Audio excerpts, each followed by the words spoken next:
bad and better and worse, and all of it has a certain relative truth, but it's only true within that paradigm, and it keeps one's own personal vision and the vision of humanity at large locked in the paradigm, which is actually the paradigm of duality, right? The balancing of these opposites of good and evil, right and wrong. So there can be no going ultimately beyond that. Just a quick question about sort of following up on that with the duality, and there's a tendency that I have to try to, well, when I come to satsang and listen to people talk and so on, and sometimes hearing what you say, I get this idea of kind of, well, the world somehow isn't real, and there's a sense, and I have a reaction to that. Well, sure you do.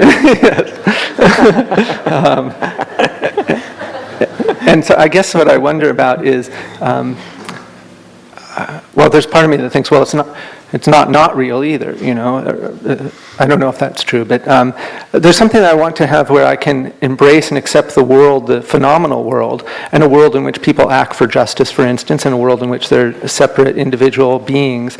I want to be able to embrace that and say, you know, yes, and it's also true that what animates all that, or what I really am, is other than that, or not divided. Well, then do so. Yeah, and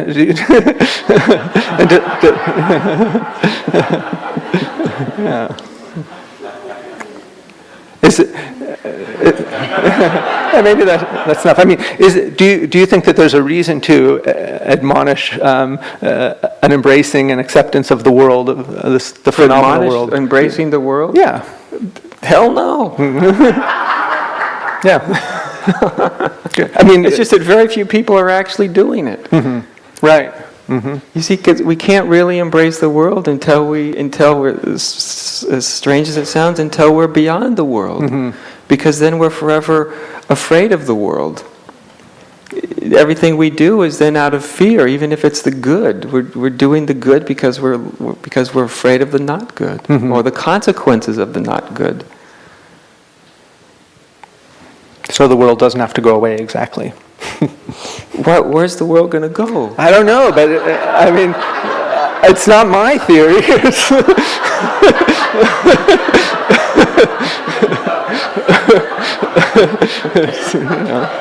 Make any theory you want about the world, because it really is inconsequential as far as awakening. Awaken, and then you see it for yourself. Because no statement, none of these statements, if taken as statements, are true. Because truth can't be stated. See? So if one says the world is not real, that's not true if someone understands that the way most people understand it. If someone says the world is real, that's not true either. Right? Because the truth is bigger than dualistic statements. The dualistic statements are simply a means to shift consciousness out of its rigid adherence to a very limited point of view. That's the only reason for any teaching. For all those provocative statements. Exactly. The provocative statements are not meant to become formalized. Yeah. The world is not real. Now we've got a new formula, the world is not real. And this mistakes, as we say in Zen, the finger pointing to the moon for the moon itself. Right. But sitting around arguing about the various merits or demerits of finger pointing, it doesn't really get one to the moon, does it? Yeah. To the deeper vision, the deeper vision of what is. You see, because all I can do is give the invitation. All I can say is, when you really, really experience what you are, when you really experience reality beyond all beliefs and concepts, and beyond right and wrong, and good and evil, and compassion and love, and all the good stuff too, and you really see beyond all of that, only then does something really quite extraordinary happen for you. And actually for you also means for the world. Because the strange paradox is, when you're outside of all these views, even the good ones, and the good ones are the biggest hang-ups. They're the biggest hang-ups. Everybody would say, hey, we got to get rid of evil. Not many people say, hey, we got to get beyond love. And people start squirming in their seats a little, and they get very uncomfortable. Because they think that means something that it doesn't. But when you do, only then do you find that something beautiful happens.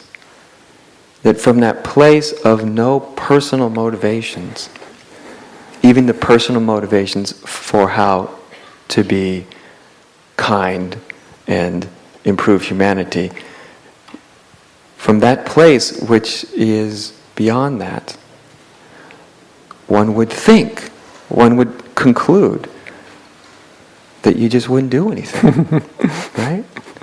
All I can report is the opposite tends to happen. You have a busy schedule? Yes. Something starts to move. Something starts to move you. And it can look like you're helping. It can look like you're feeding the poor and helping I'm not saying that people shouldn't do that before they're awakened. Go ahead and help the poor and feed the hungry. And I'm very glad people are all doing this.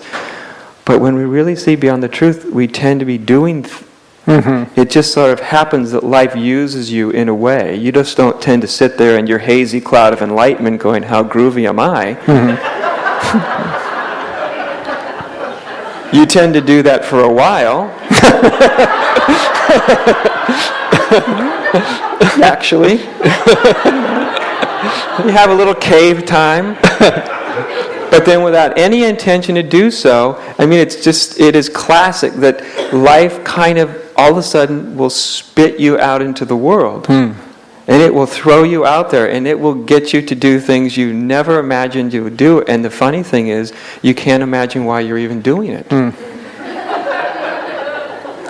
Because then what happens is it's life's agenda takes over and not your agenda.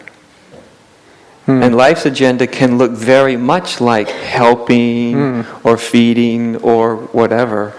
But you're not making a choice to... Then it's not a personal thing at all. It's life's agenda. And this has power because life itself moves in a way that's undivided. And so it's transmitting not only by what it does, but much more important, the state that you're in while you do it. Which is actually where all the power is. It's transmitting wholeness. And that has a profoundly different effect. Wholeness has a very different effect. See, but this is action without ego involvement. Not even ego saying for the good of all humanity involvement. It's just life kind of moves. You know? It's very rare that someone gets really, really awake and, life just decides to have them hang out in their backyard for the rest of their life. It happens sometimes. And if it happens, it happens. But more often than not, at some point, life really pushes that person out into the world.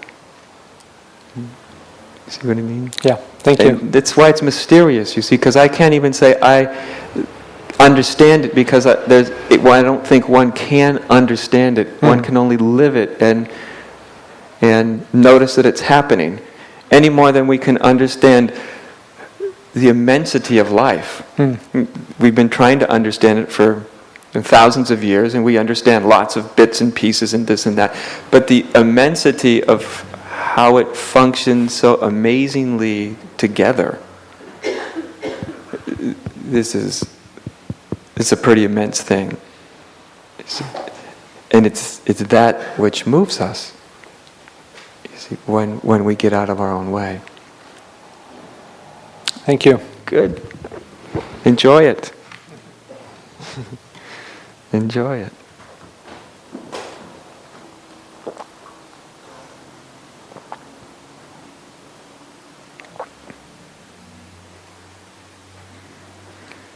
Always, the importance of anything is the